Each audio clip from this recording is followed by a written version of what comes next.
اب کچھ لوگوں کے لیے آزمائشیں جو ہیں وہ اتنی زیادہ پرولونگ کیوں کر دیتے ہیں، وہ بہت لمبی کھینچتی ہیں اور بہت زیادہ چلتی رہتی ہیں اور کبھی نہ ختم ہونے والی آزمائشیں ہوتی ہیں، تو رب اتنی زیادہ آزمائش کیوں لیتے ہیں؟ میرے بچے، یہ جو شبد ہے نا کیوں شبد جو ہے یہ رب کے دربار میں نہیں کیا جانا چاہیے۔ بندے کے بندے ہونے کی علامت ہی یہ ہے کہ وہ رب کے دربار میں کیوں کا شبد توڑ دے، کیوں کو جو ہے نا ہمیشہ کے لیے کل کر دے، کیوں کو اپنی زندگی سے نکال دے۔ کیونکہ یہ جو کیوں ہے نا، یہ کیوں کہیں بھی اینڈ نہیں ہوئے گی۔ آپ ایک کیوں کا جواب لو گے نا تو اس کے پیچھے 1,00,000 کیوں جو ہیں وہ ایک کیو بنا کے، ایک لائن بنا کے کھڑی ہوئیں گی۔ آپ کے ذہن میں ایک اگلی کیوں جاگ جائے گی، پھر تیسری کیوں جاگ جائے گی، پھر چوتھی، تو آپ ساری زندگی کی سانسیں ختم کر لیں گے، مگر آپ کے ذہن میں اٹھنے والی کیوں جو ہے یہ کبھی ختم نہیں ہوئے گی۔ رب کی حکمتیں جو ہیں نا، ان حکمتوں کو حکمت سمجھ کے جس وقت ہم ایکسپٹ کر لیں گے کہ یار یہ چیز رب کی حکمت میں ہے، رب چاہتا ایسے ہے یا رب نے کیا ایسے ہے، بس اس کی حکمت کو جس وقت سبھی کر لیں گے تو یہ ساری کی ساری کیوں جو ہوئے گی نا کیوں کی، یہ ساری کیوں ختم ہو جائے گی، پوری لائن ہی ختم ہو جائے گی۔ کیوں کے شبد کو کل کرنے کا طریقہ یہ ہے کہ رب کے آگے سرنڈرنس میں آپ چلے جائیں، رب کی رجا میں راضی ہو جائیں، وہ جس حال میں رکھے اسی حال میں اس کا شکر ادا کرنے والے بن جائیں۔ اگر یہ چیز ہمارے اندر آ جائے گی تو پھر یہ جتنی بھی چیزیں ہیں یہ آپ کو بیئر کرنا آسان ہو جائیں گی۔ پھر آپ کو یہ جتنی بھی آزمائشیں ہوئیں گی نا، یہ آزمائشوں کے اندر بھی رب آپ کے لیے ایک لطف رکھ دے گا، اس کے اندر بھی ایک سکون رکھ دے گا۔ وہ کہتے ہیں نا کہ غمیں یاراں اور غمیں جانا یہ اسی نے جانا جس نے جانا، ٹھیک ہے؟ یار کا غم ہوتا کیا ہے، یار کا درد ہوتا کیا ہے، یہ اہل درد ہی جانتے ہیں جن کو وہ درد ملا ہوتا ہے، اور جن کو وہ درد ملا ہوتا ہے وہ اس درد سے نکلنا نہیں چاہ رہے ہوتے، وہ چاہ رہے ہوتے ہیں کہ وہ اسی درد میں رہیں۔ اب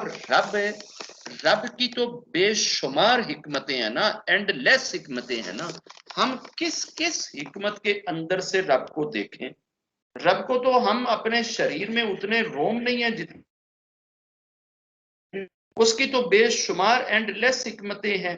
آپ دیکھتے چلے جاؤ، دنیا کے لحاظ سے ایک چھوٹی سی ایگزامپل جو میں نے بارہا ادھر شیئر کری ہے کہ کبھی کبھار آپ کی گلی میں کچھ بھگت ایسے آتے ہیں، کچھ مانگنے والے بیگر ایسے آتے ہیں جو بھجن گا رہے ہوتے ہیں، اور کسی بندے کا بھجن یا کسی بندے کی لے یا اس کی ورڈنگ آپ کو اتنی زیادہ اپیل اچھی لگتی ہے کہ آپ کا دل کرتا ہے کہ یار یہ بندہ آپ کے دروازے پہ جو ابھی بھجن پڑھ رہا ہے نا، یہ اگلے کوئی 5-7 منٹ جو ہے نا یہ بھجن پڑھتا رہے۔ آپ کو اس کے بھجن پسند آتے ہیں، اب اس بندے کو بظاہر تو آپ پیار کر رہے ہیں، بظاہر تو آپ کو اچھا لگتا ہے، اور اس کے بھجن بھی آپ کو اچھے لگ رہے ہیں، اس کا بولنا بھی آپ کو اچھا لگ رہا ہے، لیکن اسی بندے کو آپ خیرات نہیں دے رہے۔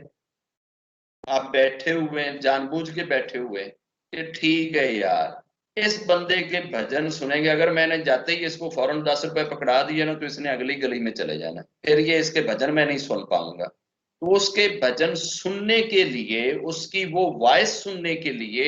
اس کی وہ وائس سے آنند لینے کے لیے، انجوائے کرنے کے لیے، اسپرچل پیس میں جانے کے لیے آپ اس بندے کی خیرات روک دیتے ہیں، تو بیچارے کا ویسے تو الٹیمیٹلی ایک طرح سے نقصان ہی ہو رہا ہے نا، اس کی آزمائش کھچ رہی ہے نا، اس کا تو وہ مانگنے والا کام لمبا ہو رہا ہے نا، ویسے آپ کو اچھا لگ رہا ہے۔ تے جڑے دا بھجن تانوں نہ چنگا لگدا ہوئے وہ دروازے تے آ کے جسٹ بیل کرے یا نوک کرے یا حالے منہ دے وچوں کچھ بولے ہی تے تسی فورن جیب دے وچ ہاتھ پاندے جے تے 5-10-20 روپے کڈ کے تے اودے ہاتھ پڑاندے یا اللہ بھائی جا، ٹھیک ہے نا، وہ ٹر جاندا ہے۔ اس بیچارے کو دینے تو آپ نے وہی 5-10 یا 20 یا 50 یا 100 ہی ہیں، لیکن آپ نے اس کو روکا ہوا ہے، اور روکا ہوا ہے کہ اس کی باتیں آپ کو محظوظ کر رہی ہیں، اور بعض دفعہ اپنے بندے کی عرضیاں بھی رب کو نہ محظوظ کرتی ہیں، رب کو اچھی لگتی ہیں، رب کو پیار آتا ہے۔ اپنے کچھ بندوں کو وہ جب کسی آزمائش میں ڈالتا ہے نا، اور وہ بندے جب رب کے آگے گڑگڑا کے رو کے جب دعائیں کرتے ہیں نا، وہ دعائیں رب کو اتنی اچھی لگتی ہیں، اتنی پسند آتی ہیں کہ رب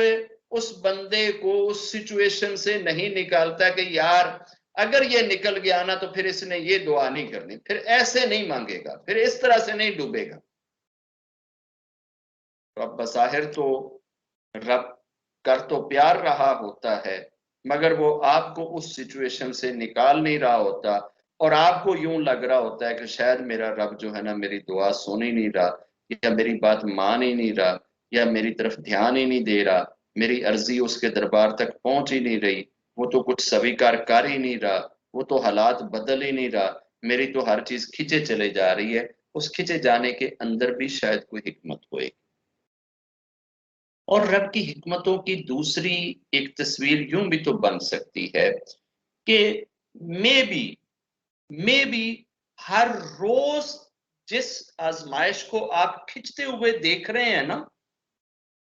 ایک آزمائش ہے جو آپ کی نظر میں بہت تکلیف دہ، بہت بڑی ہے، بہت بری ہے، بہت گمبھیر ہے، بہت ڈیفیکلٹ ہے، اور آپ اس سے گزر رہے ہیں،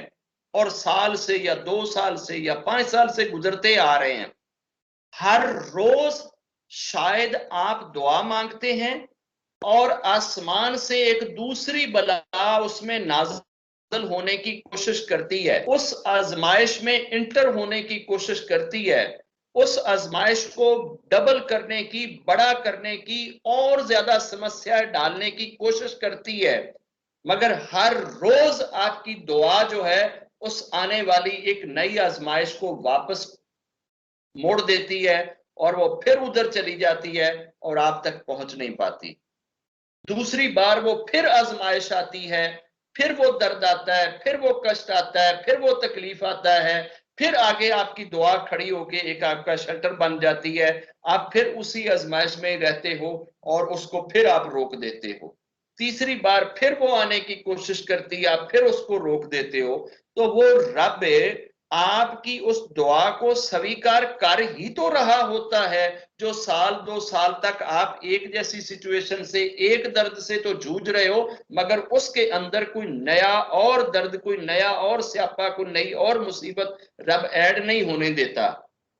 رب کی تو ایسی بہت ساری کیا کہتے ہیں حکمتیں ہیں، ہم ساری حکمتوں کا احاطہ نہیں کر سکتے۔ بس بندہ جب بھی کبھی کسی آزمائش میں ہو، کسی دکھ میں ہو، کسی کشٹ میں ہو، کسی تکلیف میں ہو، ان کے اوپر صبر کیا کرے، اپنی طرف سے جتنی وہ ایفرٹ کر سکتا ہے اس درد سے نکلنے کی، اس سچویشن سے باہر آنے کی، اپنی ایفرٹس پوری کرے، دعائیں اپنی پوری کرے۔ اس کے بعد اگر رب ویسے کی ویسے ہی رکھتا ہے، اس میں کوئی چینج نہیں آنے دیتا، تو پھر اس پہ صبر، پھر اس پہ پیشنس دکھائے، پھر رب کے ساتھ جھگڑے نہ کرے، رب کے ساتھ لڑائیاں نہ کرے، رب پہ اعتراض نہ کرے، رب کا پھر شکر کرے، پھر رب جس حال میں رکھے اسی حال میں اس کا شکر ہے۔ جے گرو۔